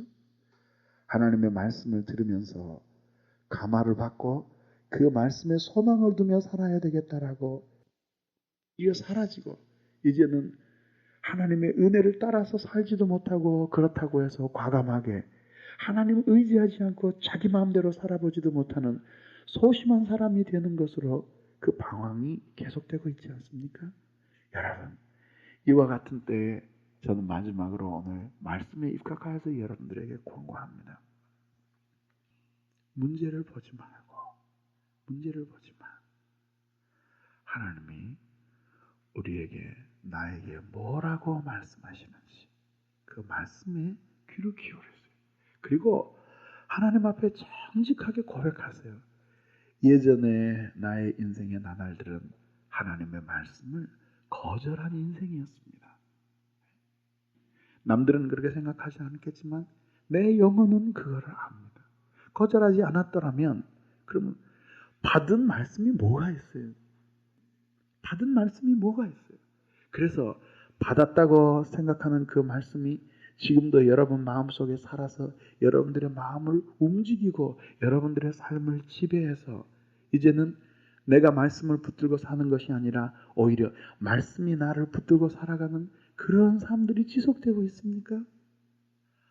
하나님의 말씀을 떠내려 보려고 하나님의 말씀을 거역하면서 거절하면서 살아왔던 삶이라고 하는 사실을 하나님 앞에 정직하게 고백하는 거예요. 그리고 내 인생의 곤고함이 해결되지 못한 것은 하나님의 능력의 부족 때문이 아니라 하나님의 지식의 모자람 때문이 아니라 사랑의 부족 때문이 아니라 내가 하나님의 말씀하시는 그 음성에 대해서 내가 귀를 기울이고 어린아이와 같이 단 마음으로 그 하나님의 말씀을 받아들이지 아니하고 살아온 그 거절의 나날들이 나를 이 곤고 가운데 계속 살아가도록 만들어 주었습니다. 하나님 앞에 한번 매달려서 다시 한번 기도를 바꿔보시기 바랍니다. 저는 길지 않은 시간 동안 목회를 해오면서 말이죠. 차마 입에 담기 어려울 정도로 그렇게 곤고하고 괴로운 세월들을 지나온 사람들을 여러 봤습니다. 정말 예수님만 믿지 아니하였더라면은 자살을 해도 몇 번씩 더 자살을 했을 정도로 어떤 때는 같이 상담을 하다가 울죠. 그래서 나는 솔직히 고백해요. 야, 나라도 당신과 같은 상황 속에 있더라면 목사인 나도 몇 번씩 죽을 결심을 했겠다. 인간으로서 뭔가 대책이 있고 뭔가 사람의 머리를 굴리면은 뭔가 해결의 기미가 있어야 되는데 앞뒤 사방 모든 것을 봐도 캄캄한 벽밖에는 보여지지 않는 거예요. 하나님이 우리에게 이 곤고함에서 너를 어떻게 건져주랴 원한 대로 다 해줄게 말씀하셔도 정답을 댈 수 없는 그런 상황에 놓인 사람들을 많이 봤습니다.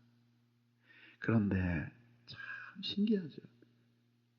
대부분의 문제가 6개월이 안 가요. 6개월이 안 간다고.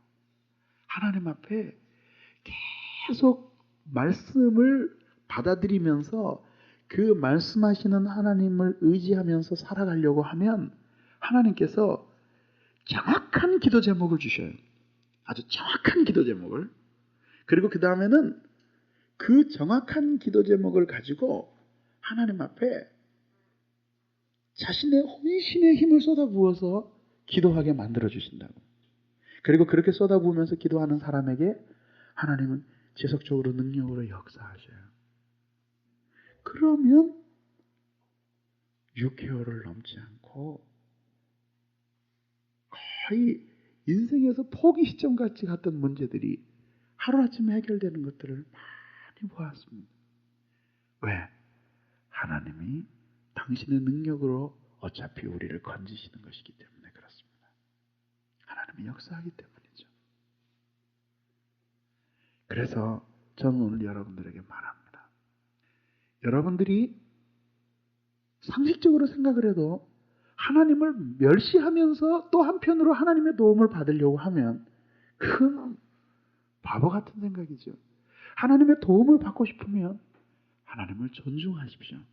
그리고 하나님을 경외하십시오. 여러분, 지금도 뭔가 방법이 있고, 그리고 아마 하나님의 도움이 아니라 내 자신의 지혜나 주위의 사람이나 돈만 있으면 문제가 해결될 거야. 그렇게 생각되시면 계속 힘쓰시기 바랍니다. 계속 힘써 보시기 바랍니다. 여러분은 아직 과외비 아직 다 지출을 안 했어요. 그러나 여러분, 자신의 인생이 너무 곤고하다고 느껴지면 이번에는 한번 하나님의 말씀대로 살아보십시오. 그 곤고하고 괴롭다고 하는 걸 한번 접어두어요. 풀지 못하고 그냥 접어서 옆에 밀어놔요. 밀어놓고 그 다음에 옆에 밀어놨던 하나님과의 관계를 정면에 갖다 놔요. 그리고 하나님이 무엇라고 말씀하시는지, 이제는 기도도 잠시 쉴 수 있는 결단까지 좀 해봐요. 이제는 내가 하나님 앞에 얘기하다가 지쳤으니까 이번에는 한번 입을 다물고 하나님이 내게 뭐라고 말씀하시는지 한번 귀를 기울여봐요. 하나님, 도대체 이 곤고함을 통해서 하나님 내게 뭐라고 말씀하시렵니까? 내 뭐든지 받아들이겠습니다. 뭐든지 받아들여도 이렇게 곤고한 인생길을 지나는 것보다는 하나님 쉽지 않겠습니까? 그러니까 내가 받아들일 테니까 하나님 말씀해 주십시오. 뭐라고 하나님 뭐라고 말씀하고 싶으십니까? 하나님 뭐라고 말씀하고 싶으십니까? 무엇이든지 하나님 한 말씀만 안 해주시면 한 말씀이라도 해주셔야지만 내가 여기서 일어나겠습니다. 하나님 뭐든지 말씀해 주십시오. 말씀해 주실 때까지 난 기도도 못하겠습니다.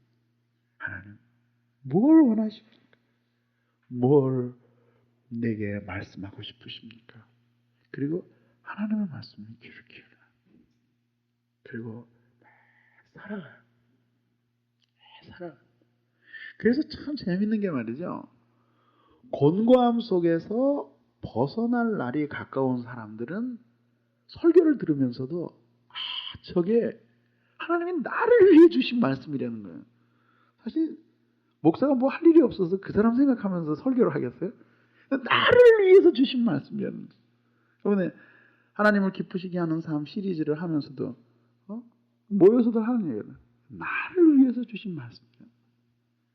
그러니까 곤고함에서 벗어날 길이 보이는 사람들은 말씀을 들을 때 저게 나 한 사람을 겨냥하고 하나님께서 증거해 주시는 말씀이라고 생각을 합니다. 그러나 회복의 길이 먼 사람들은 아이고 저거는 저 뒤에서 훌쩍거리고 있는 저 두 사람 향해서 하나님은 하시는 말씀이구나. 생각하는 아이고 이건 오늘 안 나온 아무개가 들었어야 되는데 하필이면 녹음이라도 해다가 갖다 줘야 되는데 이러면서 사는 사람들은 아직 먼 사람들입니다. 그렇기 때문에 공부하면서 벗어날 때가 오면은 성경을 펴든지 책을 읽든지 설교를 듣든지 아주 확연하게 일관된 개인적인 메시지가 계속 다가오는 거예요. 일관되게 다가오는 거예요. 여러분 뭔가 어두움 속에서 딱 그렇게 깨어나게 될 때에 하나님의 말씀은 일관되게 다가와요. 어느 한 가지에 대해서 계속 겨냥하면서 다가오는 거예요. 다가오는 거예요. 어느 목사님이 그런 간증을 하더라고요. 자매 하나가 집회에서 완전히 무너지고 회개를 했는데 하여튼 뭐 여러 가지 이유가 있었겠지만 그 어머니 아버지를 죽이도록 미워하는 거예요. 자매인데. 그 자매가 그 목사님을 좋아했던 모양이에요. 같은 교회의 교인은 아닌데 그래서 그 목사님 설교에 감화를 받아서 여기 집회를 가니까 쫓아왔어요. 그랬더니 하나님께서 말씀하시는데 너는 네 부모에게 돌아가야 된다는 거예요. 그래서 설마. 그리고 몇 달 동안 있다가 다시 목사님 집회한다 해서 갔더니 또 똑같은 말씀이에요. 이렇게 또 다른 집회 갔더니 똑같은 말씀. 3-4번 하고서야 무너졌대요. 뭔가 우리가 회복의 기미가 보일 때에는 하나님이 이상하게 본문도 틀리고 그 다음에 어떤 때는 설교를 듣고 어떤 때는 책을 읽고 또 심지어 어떤 때는 라디오를 틀고 어떤 때는 친구들로부터 얘기를 들어도 계속해서 일관된 메시지를 주시는 거예요. 뭔가 권고하면서 벗어날 기미가 보이는 사람들에게는 확연하게 개인적으로 가슴속에 다가오는 일관된 메시지가 있어요. 그러나 벗어날 가망성이 없는 사람, 요즘 하나님께서 형제에게 계속 주고 계신 말씀이 뭐지요? 뭐 계속 하시는 건 없어요. 이 말씀 하시다 또 저 말씀 하시고 오락가락 하신다고.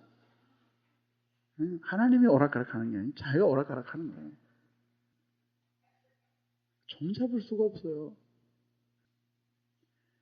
회복의 기미가 보일 때는 일관되게 하나님께서 말씀하시다.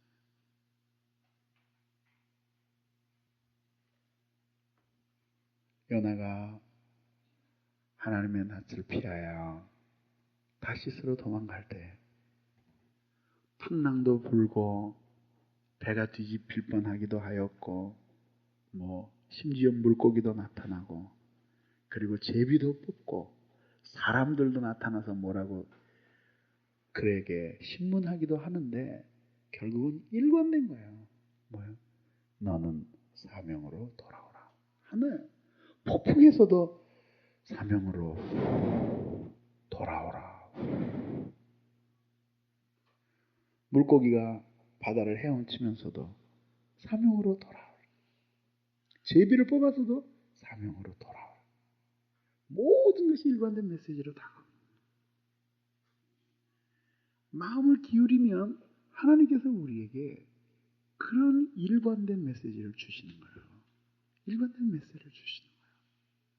그래서 우리의 처지가 모두 특수하고 다르지만 동일한 말씀을 들으면서 사람들은 그 말씀을 통해서 놀라운 적용을 받게 되는 거예요.